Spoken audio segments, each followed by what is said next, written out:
situação de hoje, que a gente esperava que teria um cessar-fogo, não teve, né? Como é que tu vê esse panorama mundial de desmanche da Cabo Escura, que está tão difícil da gente compreender, com tantos detalhes? Fala para nós. Porque, na verdade, essa guerra não vai acabar assim imediatamente, porque tem alguns objetivos a serem alcançados lá. Essa batalha é uma guerra espiritual, né, gente? Está dentro da transição planetária. Então, segundo os insiders, né, que a gente acompanha, estuda, e pela nossa percepção, muita gente já deve ter ouvido falar de Armagedon, né? Armagedon é o quê? É um fim do mundo, né? Onde o mundo acabaria em guerra nuclear. É mais ou menos isso, essa profecia que foi fabricada, né? É uma falsa profecia fabricada para acontecer dentro de uma linha do tempo. Dessa linha do tempo que nós estamos. Aí, qual foi a estratégia que a Aliança usou? A Aliança usou uma estratégia de atacar os projetos, as propostas, as intenções das trevas, né, as intenções da Matrix. Então, qual era o país, né, que iria realizar esse Armagedon? Era o Irã. O Irã foi projetado, que na verdade o nome do Irã não é Irã, né, é Pérsia.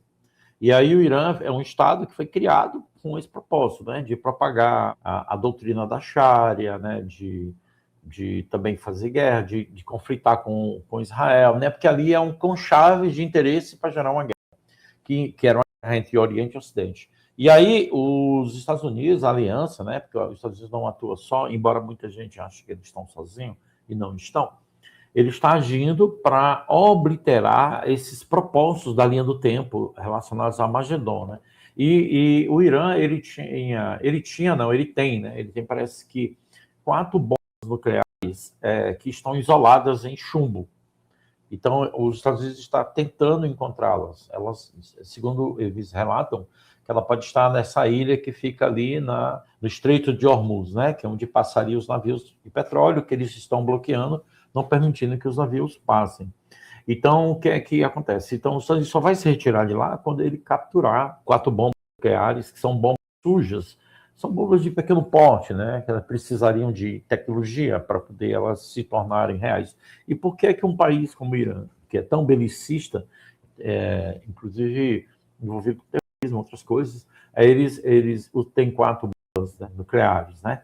Então aí, que é da antiga República Socialista, né? Antiga República União Soviética, são bombas antigas, mas que existem. Então eles estão tentando capturar essas bombas, porque elas são uma ameaça ao Ocidente, né? Não só os Estados Unidos, mas outros países. Então, essa é a grande chave. Além de portais Stargates que existem naquela região da Pérsia, que são passagens do espaço-tempo para outras dimensões, né? E túneis e uma cidade de seres gigantes que tem uma entrada ali na Pérsia. Então, a guerra ela envolve todos esses interesses. Então, é uma batalha realmente entre luz e trevas. Você vê que Israel também está atacando, né? Mas há todo um mistério por trás de tudo isso, né? Sempre na história é dito que, inclusive se você olhar as passagens bíblicas, né, de Mateus, onde Jesus fala, né, naquela região não ficaria pedra sobre pedra, que é o que já está acontecendo. Então nós estamos realmente no fim dessa batalha, e o fim é lá que inicia, né? O Irã terminaria, quando essa guerra terminar, vai vir a ressaca da guerra, né? Que são os efeitos colaterais. E os efeitos colaterais seriam o quê? Possivelmente uma grande crise financeira, possivelmente, talvez os outros projetos deles, né? Que estão projetados aí, como uma invasão alienígena, e etc. Então, nós estamos caminhando o colapso desse sistema Matrix, né? Esse sistema Matrix, ele está aí no mundo a governar, né? A enganar também, né? Há muito tempo. Então, o que eles estão usando é o que eles chamam de teoria dos jogos. Teoria dos jogos é a metodologia que eles estão usando, né? Então, realmente não houve recuo e não vai haver enquanto não houver a capturação dessas armas. Então, eles estão... Eu vi agorinha que os Estados Unidos ele fez 13 mil ações militares no Irã. 13 mil, certo? E eles não vão parar, né? Então, até eles se queixaram da não atuação da OTAN, né, junto com os Estados Unidos, e os Estados Unidos estão até ameaçando sair da OTAN, porque, na verdade, quem financiava a OTAN é os Estados Unidos, né? Então, eles estão ameaçando se retirar da OTAN.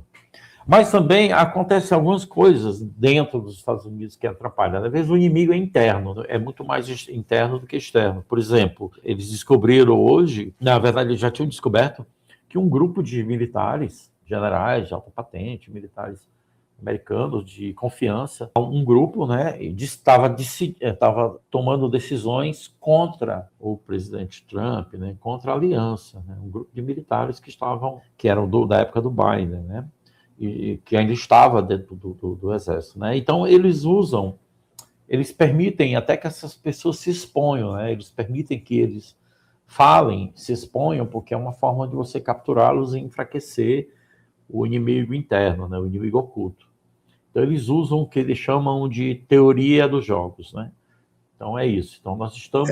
Fala um pouquinho sobre essa teoria dos jogos, aí, que é uma maneira deles fazer uma estratégia militar, além do Sun Tzu, que eles usam, a arte da guerra, né? Da guerra, além né? do Sun Tzu, e eles ainda têm essa... Fala um pouquinho sobre essa teoria dos jogos aí. Pronto, a teoria dos jogos é, na verdade, uma metodologia do campo da matemática, do John Nash, que foi um cara que ganhou, inclusive, o prêmio Nobel, né? Que fala de jogos cooperativos. E da estratégia que ele busca responder a pergunta, o que é a teoria dos jogos, ele trata-se do estudo de como os indivíduos ou os grupos tomam decisões quando o resultado de cada escolha depende também das decisões dos outros. Ou seja, ninguém decide sozinho. É mais ou menos assim, eles usam a força do inimigo contra eles mesmos, entendeu? Então, a teoria dos jogos, ela prevê que as decisões são tomadas a partir de uma decisão do que o outro vai tomar. Então, uma decisão que eles tomam, tipo assim, nós vamos fazer isso. A partir daquela decisão que eles identificam que eles estão querendo fazer alguma coisa, aí eles agem dentro da decisão deles, usando as armas, as forças dele contra eles mesmos. Então, toda ação acontece dentro de um sistema de interação. É como se aplica na estratégia militar, por exemplo. No contexto de guerra, a teoria dos jogos se torna uma ferramenta para antecipar os movimentos do adversário. Então, você vê que de uma hora para outra começou, os Estados Unidos atacou o Irã, né? Antecipou o movimento do adversário, porque ele está calculando os riscos futuros, porque ele consegue ver as ações do inimigo no futuro.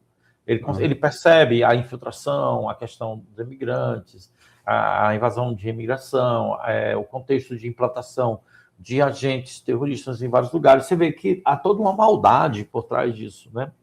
Então, eles começam a escolher, né, os militares, a estratégia, eles escolhem ações, não apenas pelo que parece melhor isoladamente, mas pelo que será mais eficaz, considerando uma possível resposta do inimigo. Isso significa que os comandantes militares, que são da Operação Q, os generais, aqueles que pensam, eles agem antes do inimigo agir. Então, ele não pensa apenas em atacar ou defender, mas como o adversário perceberá suas intenções, criando cenários onde a melhor jogada, muitas vezes, é induzir o erro do outro, não apenas confrontá-la diretamente, certo? Nesse ponto surge outra pergunta essencial que é usada também dentro desse sistema, que eles chamam de contra-informação. Então, quando eles dizem que não haverá mais guerra, haverá paz, eles estão mentindo, é porque vai ter mais guerra, entende? E essa desinformação que a mídia gosta de usar, a mídia é uma plataforma de desinformação, não é uma plataforma de informação. Se você observar bem, todas as informações que são publicadas são informações pagas, são informações de acordos com chaves políticas, é tudo informação de interesse. Porque a nossa atenção, né, que é o nosso sistema de energia, né, o sistema de energia que o ser humano tem, ele é todo controlado pelo córtex pré-frontal, né, que é aqui, né, que é como se fosse a cabine central de comando do corpo humano, a cabine central de comando do cérebro. Então, ele sequestra a nossa atenção através das distrações, das narrativas e, principalmente, da desinformação. E aí ele usa a desinformação para nos capturar pelo medo, né? Fazendo o cortisol, né? que é uma adrenalina no sangue, deixa você mais ansioso, mais preocupado, mais tenso, entendeu? Então, as intenções dele é usar isso. Então, como é que os militares agem? Eles usam contra-informação. Aí nós temos a informação, que é informar uma ação de algo. Aí nós temos a desinformação, que é publicar uma informação distorcida, mentir. Na verdade, é a mentira. E nós temos a contra-informação. É 3 mecanismos usados muito nessa guerra. Por isso que você vê muita coisa negativa, você vê muita publicação de ideologia. Mas como é que esse sistema se mantém? Se mantém através do dinheiro, do poder do dinheiro e da corrupção, né? Então, e aí, essas contra-informações, elas caminham junto com o chamado operações psicológicas. Então, isso é usado de forma estratégica pela aliança militar para destruir o inimigo. Então, ele pega um plano, eles sabem todo o plano, um plano deles que eles vão cometer, e antes daqueles cometerem o plano, eles antecipam, porque eles conseguem, através de um computador quântico, ter uma previsibilidade de 99,9% de acerto da visão do que vai acontecer. Por exemplo, nós estamos no presente ou nós estamos no futuro? Se o futuro é uma projeção, beleza? Então, nós no passado, porque tudo já aconteceu. Só que na mente humana não percebe isso. Então, na verdade, o que nós vamos ver daqui em tempo, em breve, é o fim da guerra e a vitória da luz, como a gente sempre diz, a luz venceu. Mas só que não é da forma que você percebe, porque você não está percebendo a verdade, a realidade, porque você está com a mente acelerada. Aí você não consegue. Então, esse uso estratégico da contra-informação, eles usam dados falsos. Os militares usam dados falsos e manipulados para enganar o inimigo, fazendo com que ele tome decisões equivocadas, acreditando que está bem informado, enquanto as operações psicológicas atuam diretamente na mente, nas emoções, na percepção do adversário, buscando gerar medo, confusão, desmoralização ou excesso de confiança. Quando esses elementos se combinam, a guerra deixa de ser física, ela passa a ser cognitiva. Então, você vê a importância do nosso cérebro, da nossa capacidade de raciocinar, entender consciência dentro dessa guerra. Inclusive, o elemento, a bomba nuclear mais poderosa para destruir as trevas, a Matrix, essas forças, é a consciência. É porque a consciência, ela produz a energia mental que sustenta o universo. Então, se a consciência é a energia mais poderosa, então, quanto mais pessoas expandirem, quanto mais pessoas despertam, mais energia vital, poderosa, destrói a energia contrária. Porque a energia contrária, ela é uma energia fabricada, não é uma energia existencial. É uma energia baseada no medo, no engano, na mentira. Então, os militares permitem que nós passemos por esse sofrimento, inclusive de roubo de eleição, doenças e etc., para que a massa perceba o quanto ela foi enganada. Então, nós já temos... eles dizem assim, você já tem muito mais do que sabe. Você já tem mais do que sabe, já tem muita informação. O que você tem que concentrar a sua atenção naquilo que é realmente importante. Então, esses elementos que eles estão combinando, de contra-informação, operação psicológica, teoria dos jogos, é que está agindo para a destruição do inimigo. Então, o verdadeiro objetivo não é apenas vencer a guerra e a batalha, mas controlar a forma como o outro pensa, decidir e reage. Nesse nível, vencer significa dominar o jogo antes mesmo que ele aconteça. Ou seja, destruir o inimigo em todas as suas frentes. Por isso que é demorado, porque todas as frentes e as cartas principais já foram destruídas. Agora, a espiritualidade, né? Porque isso é um trabalho de várias forças da quinta dimensão, né? Que são os seres do Comandastar, a Federação Galáctica, é um trabalho dos gigantes, dos seres intraterrenos, é um trabalho dos pleiadianos, é um trabalho de mais de 50 raças de alienígenas que atuam na Terra. Você acredita que não? Existe um trabalho entre humanos e alienígenas para salvar o planeta. Eles não podem intervir no nosso livre-arbítrio, eles podem colaborar, só intervém se for uma ameaça maior contra a humanidade. Por isso que guerra nuclear mesmo, de destruição em massa, não vai acontecer, porque não irá permitir. Então, nós estamos dentro desse momento da linha do tempo final. Eles estão pegando todas as linhas temporais de projeções de destruição estão alinhando para uma linha do tempo que seja mais favorável a todos os seres humanos. Então,